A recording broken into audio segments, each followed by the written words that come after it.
খবর দে সারা বাংলায় খবর দে ধর্ষকদের খবর দে সারা বাংলায় খবর দে ধর্ষকদের খবর দে।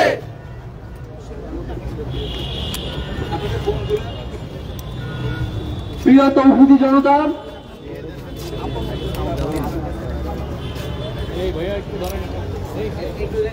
ভাই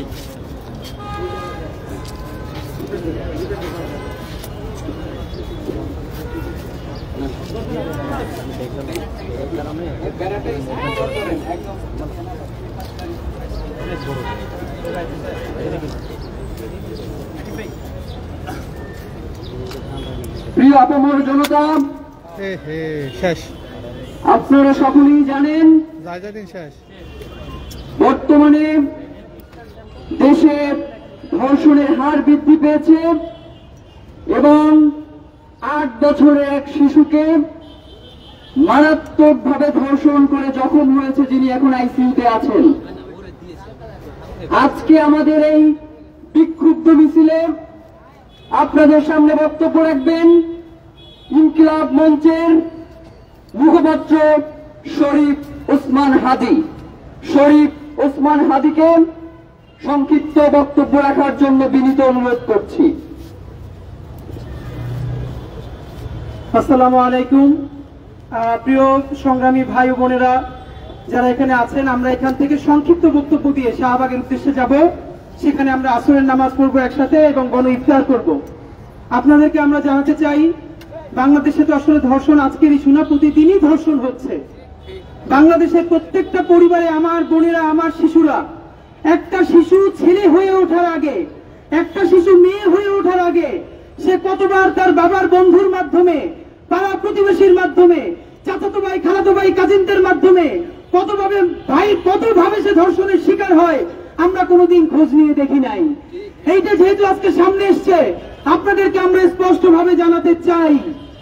আপনারা জানেন ইনকিলাব মঞ্চ বাংলাদেশে সেই শাহবাগিতা, যেই শাহবাগিতা মানে বিচার মানি না, ফাঁসি চাই, যেই শাহবাগিতা মানে ফ্যাসিবাদের উত্থান, সেই কোন শাহবাগীও যদি ধর্ষণের শিকার হয়, ইনকিলাব মঞ্চ আপনার ছাত্র জনতাকে সাথে নিয়ে সবার আগে তার বিচার চাইবে ইনশাআল্লাহ। একজনের ধর্ষণের বিচার চাইতে তাকে হিন্দু হওয়ার দরকার নাই, মুসলমান হওয়ার দরকার নাই, শাহবাগের হওয়ার দরকার নাই, শাপলার হওয়ার দরকার নাই। সে মাসলুম হয়েছে, তাকে ধর্ষণ করা হয়েছে। সুতরাং তাকে যদি কোনো মাদ্রাসার মুহতামিমও ধর্ষণ করে, সেই বদমাইশ মুহতামিমের জিভ ছিঁড়ে ফেলতে হবে ইনশাআল্লাহ। বাংলাদেশের আপামর সাধারণ জনতা, তৌহিদি জনতা, দেশপ্রেমিক তৌহিদবাদী জনতা কোনদিন কোন অন্যায়কারীকে, কোন ধর্ষককে, কোন নিপীড়ককে প্রশ্রয় দেয় না এবং দেবে না ইনশাআল্লাহ। ভাইরা আমার, আজকে যে আসমিয়াকে নিয়ে কথা হচ্ছে, আমার সন্তান হয়েছে, এই সন্তানের পরে বুঝতে পারি আপনারা বোঝেন 8 বছরের একটা শিশু যাকে ধর্ষণ করার মতো অর্গান তার তৈরি করা হয় নাই, তাকে ব্লেড দিয়ে কেটে 5 ইঞ্চি ছিদ্র করা হয়েছে তাকে ধর্ষণ করার জন্য। চক্ষু বন্ধ করলে মনে হয় আইয়ামে চাইলিয়ে তো যেন ছাড়িয়ে গেছে তার পুরো বুক। আপনারা জানেন আপনার সন্তান আছে, আপনার বোন আছে, ভাগ্নি আছে, 10-12 বছরে একটা শিশু ছেলে বা মেয়ে হয়ে কি ওঠে? অথচ এই সমাজে যেদিন থেকে একটা শিশু মেয়ে হয়ে জন্মায়, সেদিন থেকে শিশুর আগে সে মেয়ে হয়ে ওঠে। এই ধর্ষকদেরকে প্রশ্রয় দিয়েছে কে? আজকে দেখতে পাচ্ছি কতিপয় পথভ্রষ্ট মানুষ, একজন হ্যারেসার যে ঢাকা বিশ্ববিদ্যালয়ের রোকেয়া হলের এক বোনকে হ্যারেস করেছে, আমরা সবাই তার বিরুদ্ধে বলেছি। হ্যাঁ, এর সাথে আমরা এটাও বলেছি বাংলাদেশের ধর্ষণ আইন অনেক বাজেভাবে ব্যবহার করে অনেকের বিরুদ্ধে ব্যবহার করা হয়, তাকে যেন আইনে সাপোর্ট করে সেও যেন ইনসাফ পায় সেই কথা বলেছি। বাকি দেখলাম বাংলাদেশের কতিপয় উচ্ছৃঙ্খল জনতা, আলেম তৌহিদি জনতা নাম দিয়ে তারা শাহবাগ থানার সামনে গেল। সামনে যাওয়াটাও কোনো অপরাধ না। সেই হ্যারেসার যে নিজে স্বীকার করেছে হ্যারেস করেছে, তাকে যখন ছাড়ানো হলো তার হাতে দেওয়া হলো কোরআন শরীফ, তার মাথায় পরিয়ে দেওয়া হলো পাগড়ি। লজ্জায় মরে যাই, বাইতুল মুকাররমের সামনে বসে মরে চাই যেন গলায় ফাঁস দেই। এইরকম আলেম শূন্য, অভিভাবক শূন্য বাংলাদেশ কোনোদিন ছিল না।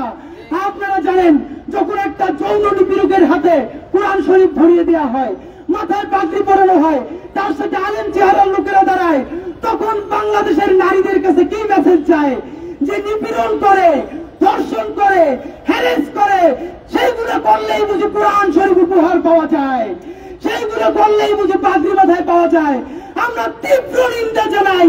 এই কাজগুলো করেছে তাদের সাথে বাংলাদেশের মূলধারার কোন আলেমদের কোন সম্পর্ক নাই। তাদের সাথে তাওহীদপন্থী দেশপ্রেমিক ছাত্র জনতা, তৌহিদি জনতার সাথে কোনো তাদের সম্পর্ক নাই। একটা কথা আপনাদেরকে বলে দেই, যেমনি এতদিন বলেছি শাহবাগ কারো বাপের জায়গা না। আমাদের নবাবেরা যাদের মুসলিম পরিচয় নিয়ে কোনো হীনমন্যতা ছিল না, এই জমিন তাদের। শাহবাগকে আমরা কাউরে বর্গা দেই নাই। একইভাবে তৌহিদি জনতা হলাম আমরা, তারা বাংলাদেশের সেই 90% মুসলমান যারা বাংলাদেশে হিন্দু, মুসলিম, বৌদ্ধ, খ্রিস্টান সবাইকে সবার নিরাপত্তার জন্য নিজের বুককে ঢাল বানিয়ে দেয়। তাই তৌহিদি জনতাও আমরা কোন পথভ্রষ্ট উচ্ছৃঙ্খল মানুষের কাছে এই শব্দ বর্গা দেই নাই। তৌহিদি জনতা হলো বাংলাদেশের দেশপ্রেমিক আপামর জনসাধারণ। আজকে যারা এখানে আছে আপনাদের কাছে সংক্ষেপে বলতে চাই, সেই তনুর কথা বিচার চাওয়া যাবে না। শুধু আসিয়াই কি একা? আমাদের মন্ত্রী একটা মিনিট করে দিচ্ছি কেন?